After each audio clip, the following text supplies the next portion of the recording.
By the way, I saw your father recently, and he looks just as dumb as you. I bet he's just another high school graduate with no education. Isn't he? What did you just say? I couldn't suppress the surge of anger those words triggered. This guy, who had recently replaced the former company CEO, was the kind of man who looked down on others for their educational background. But insulting not just me, but my father as well? That was crossing the line. Do you even understand the difference between what you should and shouldn't say? And you, how dare you talk like that to the CEO? You're fired, you hear me? Fired. Fired. Just delete all the work data you've done so far and get out of the company. You're just a low education nobody. So your work probably wasn't worth much anyway. I had nothing left to say. If he wanted me to delete everything, fine. It was his decision. I wondered if he had any idea what would happen to the company because of his own command. He probably has never imagined it. My name is Alex. After graduating high school, I joined a logistics company and have been working there ever since. Originally, I had planned to go to a college in the city after high school. But I gave up on that path and chose to work instead for one simple reason. It all started when I was still a high school student. Alex, they found out your father is sick. What? Sick? Is he going to be okay? For now, yes, but he'll need to be hospitalized. No way. On my dad's side of the family, they've always been prone to health problems. My grandmother, my dad's mother, also succumbed to the same illness. I do remember hearing something like that before. At the time, it felt distant, like a story that could happen but wasn't really part of my reality. Now, seeing my dad fall ill, I was hit hard by the terrifying weight of our family's genetic history. If my dad has to be hospitalized, what are we going to do? About the house, about everything? I don't know what to do. My mom let out a weary sigh. It wasn't just my dad who had poor health in our family. My mom also struggled with health issues and couldn't work full-time outside the home. She could barely manage a part-time job, and it was clear she wouldn't be able to support the whole family. There was no way I could go to college in this situation. I've made up my mind. I'm going to get a job. What? But you always said you wanted to go to college. It's okay, you really don't have to worry about us. This isn't about worrying or not worrying. I want to work. Alex. Don't worry. I'll just start my career a little earlier than most people. It was true that I had wanted to go to college. But going to college costs a lot of money. My dad's hospital bills were piling up, and my mom could barely work. In that situation, going to college just wasn't an option for me. I owed them for everything they had done to raise me. Changing my path didn't feel like much of a sacrifice in that sense. The real challenge came after that. Because of the timing of my dad's illness, finding a job was incredibly difficult. Job hunting for high school graduates had long since ended, and companies that hired people like me were hard to come by. Well, technically, there were plenty of opportunities. But most of them were in construction, trucking, or caregiving, fields that demanded physical labor. If I didn't care about the type of job, I could have easily found work anywhere. However, probably due to my family background, I wasn't very physically strong, which was a major drawback. Time wasn't on my side, but if I rushed into a demanding job and ended up collapsing myself, it would defeat the entire purpose. I had to be careful and selective with my job search. Using employment offices and job search websites, I desperately looked for a job that suited me. That's when I found my current position at the logistics company. Logistics often brings to mind physical labor like transportation and processing. But back then, there happened to be an opening for an administrative role, so I applied for that position instead. With management and office work, I knew I could handle it. As it turned out, the job suited me perfectly. At first, I struggled to learn the ropes, but once I got used to it, it wasn't difficult at all. Sure, there were challenges, but compared to physical labor, it was much easier. Perhaps because I was a high school graduate, my colleagues often looked out for me. Hey Alex, you've already gotten this far? Yes. I figured I could finish it up quickly. You're a fast learner, it's a big help. But don't overwork yourself, make sure to take breaks, okay? Yes, I'll make sure to rest as I go. Your health is everything. Oh, here, you can have this. I got an extra one from the vending machine. Really? Thank you so much. Thanks to such supportive interactions, I quickly became part of the team. It wasn't just my effort, and it was proof that this is a good company. If it weren't, they wouldn't have taken the time to teach me thoroughly, nor would I have grown so much. Not only did my colleagues treat me kindly, but my work was also recognized, and I was gradually entrusted with more responsibilities. I found fulfillment in the work itself, and I genuinely felt I had made the right choice. Then one day, Mr. Kennedy, the CEO, is going to be hospitalized. What? Hospitalized? Is he going to be okay? Yeah, it's not an urgent illness, but he'll need to stay in the hospital for a while. Hospitalized? It immediately reminded me of my dad. Just like Mr. Kennedy, my dad had suddenly been hospitalized. It felt too close to home to brush off as someone else's problem. When I mentioned my father's situation, my colleague looked surprised. It's the same illness as Mr. Kennedy's. Really? Yeah. I hope your dad recovers soon, Alex. Thank you. But what's going to happen to our company while Mr. Kennedy is in the hospital? Don't worry about that. It seems his son will be stepping in as the new CEO. He has a son? That was news to me. However, Mr. Kennedy is at an age where having children wouldn't be surprising. It makes sense that he has a son. His son's name was Randall. He was 3 years older than me, so not much of an age gap. His father had fallen ill with the same condition, and he was around my age. That made me feel a certain sense of kinship with him. He had been working at a small company until now, but his father's illness prompted him to resign. It seems he's joining our company as a result. I wondered what kind of person he was. Then, the day finally came. I noticed someone unfamiliar at the company and quickly realized it was Randall, the new CEO. I decided to introduce myself and walked over to him. Nice to meet you. You're the new CEO, Randall, right? I'm Alex. Alex? Instead of responding to my greeting, he blatantly stared me up and down. What's going on? Did I do something strange? Or is there something on me? Just as I was about to check myself, Randall suddenly snorted with laughter. Oh, I know who you are. You're Alex, the high school graduate, right? What? A mere high school graduate? How did someone like you even get hired here? Was my dad blind when he made that decision? What do you mean by that? It means having someone as uneducated as you here is embarrassing.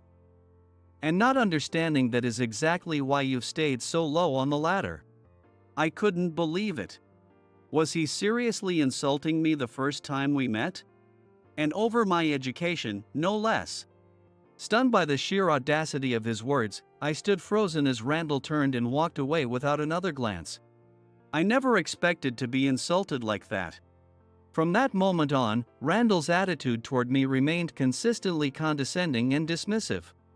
One day, despite there being janitorial staff, I was made to clean the restroom with the remark, "There's no work suited for someone with low education." On another day, I was handed menial tasks that someone else should have done, with the excuse, "I'd rather give work to someone with a proper education."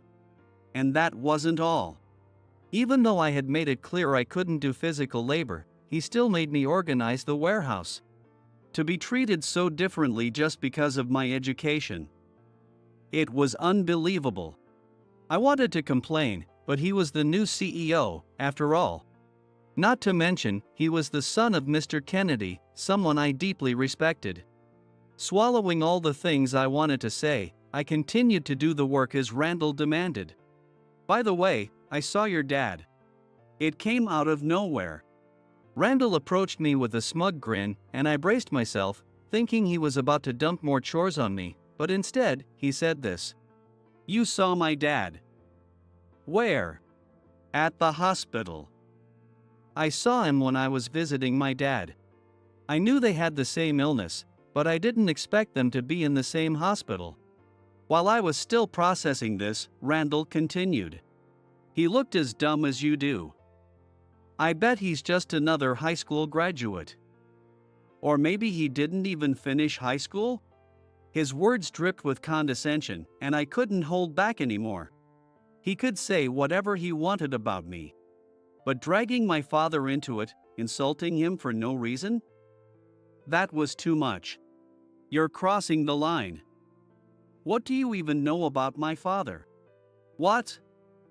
I'm just stating facts. You don't even know the truth. All you do is throw insults. Can't you tell the difference between what's acceptable and what's not? Shut up. And you, how dare you speak to the CEO like that? Do you even know your place? This isn't about titles or education. This is about basic human decency. Always acting so self-righteous.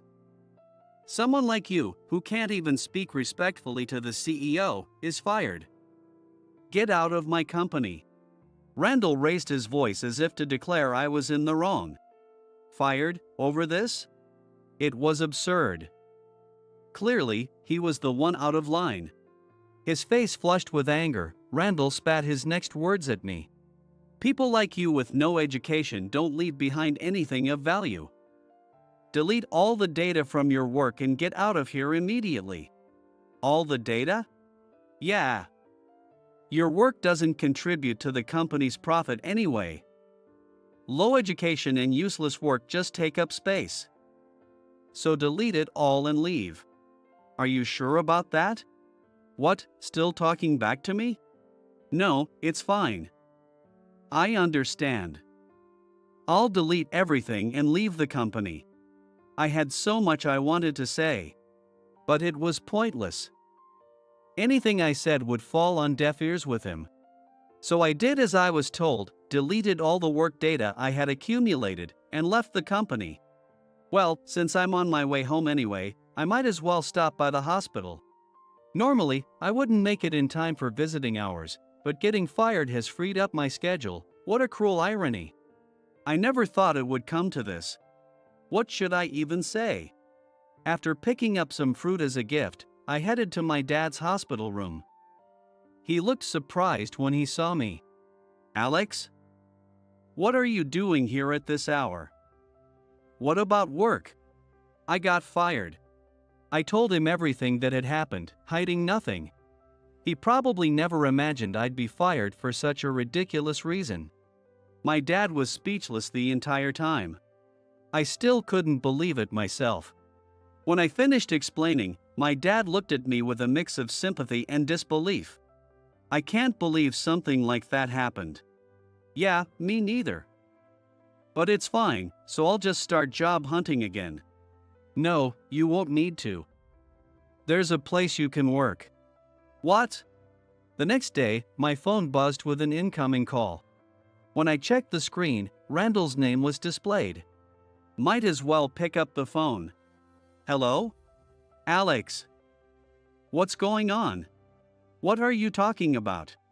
Don't play dumb. The inventory management system isn't working. You did this, didn't you? Oh, that. You're the one who told me to delete all the data, remember? Alex. I was simply following orders when I was told, delete all the data and leave the company. I even double-checked to make sure they were serious. By now, the company must be flooded with complaints.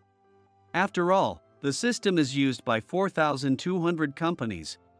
If it suddenly stops working, it's not just our company that's in trouble. I've always had a good memory. Maybe my brain developed to compensate for my weak body. For that, I'm truly grateful. I used that sharp memory to start learning programming back in middle school. Thinking it might be useful for work one day, I actively studied and built up my knowledge. And in this company, I finally got the chance to put my programming skills to use. I developed an inventory management system that was far more efficient than anything offered by other companies. In other words, the system this company relies on was created by me.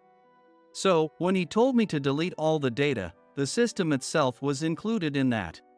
Though, I might have gone too far. It's not right to cause so much trouble for everyone. I'll head back now and restore everything. Hurry up and get here.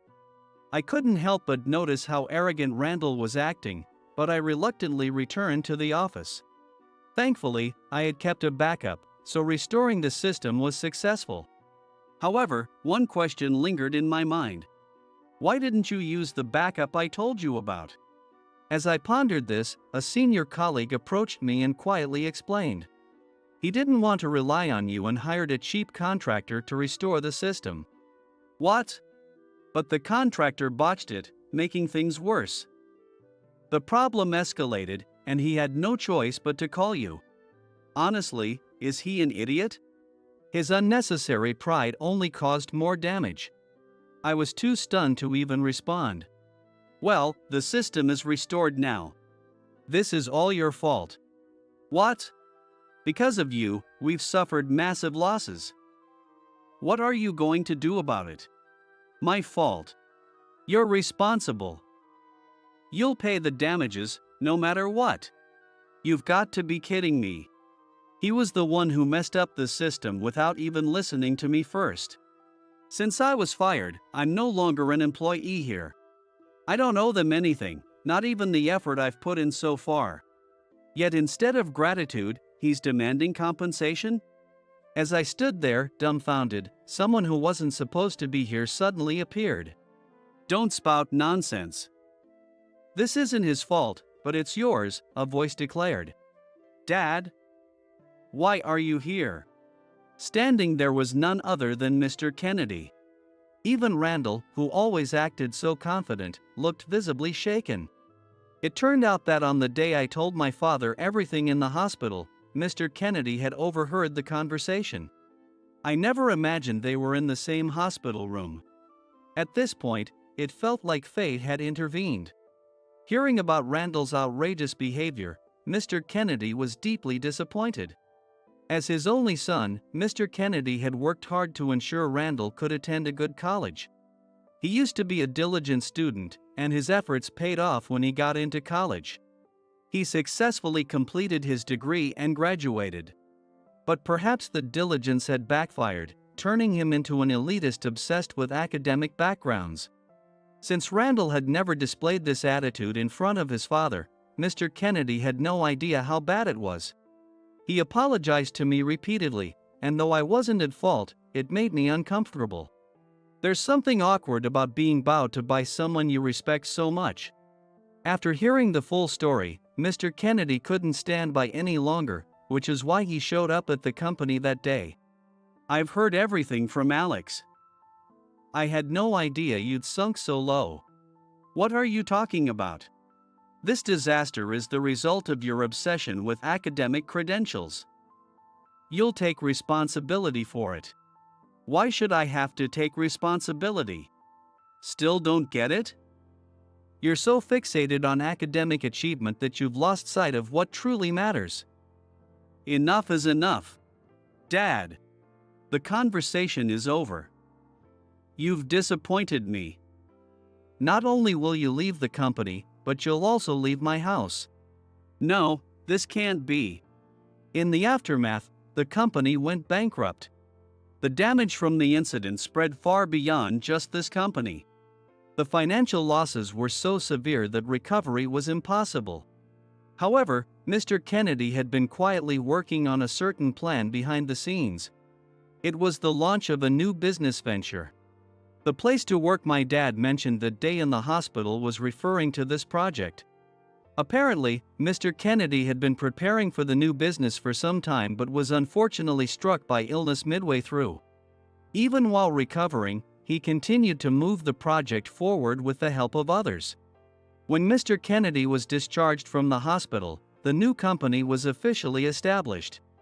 Although the previous company went bankrupt, all of us employees transitioned to the new company, avoiding unemployment. At first, I wasn't sure how things would turn out, but I'm truly grateful for Mr. Kennedy's foresight and efforts.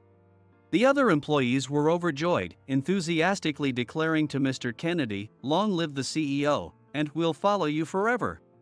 And the good news didn't stop there. "Dad, congratulations on your discharge." "Ah, thank you. Sorry for causing so much trouble." "It's fine. You were sick, so there was nothing you could have done about it."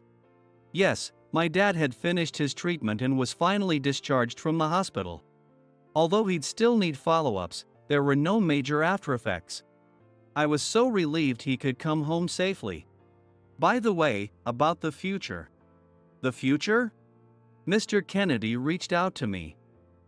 He said if I couldn't go back to my old job, I could join his new company instead. Really? Yes. I couldn't believe Mr. Kennedy had even made such an offer to my dad. It was true that after a long hospital stay, returning to his previous job would be difficult. That's why this offer must have been such a relief for my dad. After that, we started working at the new company that Mr. Kennedy had founded. I continued to use my programming skills to develop new systems. Improving efficiency and processes in the workplace was certainly important. But I had a specific goal I wanted to achieve. I aimed to create a system that allowed people to work from anywhere. There are many people who, for various reasons, can't work in a traditional office setting. I believed this system was necessary to ensure their skills and passion wouldn't be wasted. When I proposed the idea, Mr. Kennedy immediately agreed, and I began development without delay. It took some time, but the system was finally completed. By promoting this system, we were able to attract talented individuals who couldn't physically come to an office, and they joined the company. There are surprisingly many people who want to work but can't. People like my family, who are physically weak, or those who can't commit to long-term employment, are all around us. Thanks to this initiative, the company grew even more and became a well-known name in the industry. Alex, thank you so much. Because of you, we've been able to recruit incredible talent and grow as a company. No, I should be the one thanking you. If you hadn't let me join, I wouldn't have been able to contribute. I guess that means I had a good eye for talent. You certainly did. At that, Mr. Kennedy's expression turned serious. Then, can I trust my judgment and ask you for something important? Yes? I'd like to name you as the next CEO of this company. What? I believe you're the right person for the job. You dedicate yourself wholeheartedly to what you do and inspire those around you. That's the kind of leader this company needs. All right. I may still be inexperienced, but for the future of this company, I'll give it my all. Having praised his judgment, I couldn't exactly refuse. He got the better of me there. Still, being recognized for my abilities was genuinely gratifying. From here on, I want to continue creating an environment where everyone can shine and make the most of their talents.